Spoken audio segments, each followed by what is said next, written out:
Assalamu Walaikum. Hello friends, how are you? Welcome back to my another video. In this video I am going to show you How to make 3D text in Affinity Publisher. let's get started. At first we have to open an Affinity Publisher document.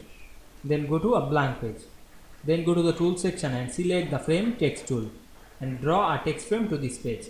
Now I am write some text. Now I am write 3D text or the 3D.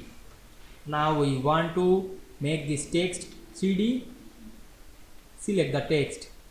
Then go to the window menu and enable the layer option. We can see here already enable this. Then we go to the layer section and select the text layer. Then go to the layer effect and we can see here open a window. Then we select the 3D option and enable the 3D. Then increase the radius or the soft text or ambient, etc. Then close the window.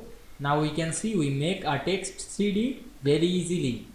I hope you enjoyed the video. Please like, comment, share and subscribe my channel.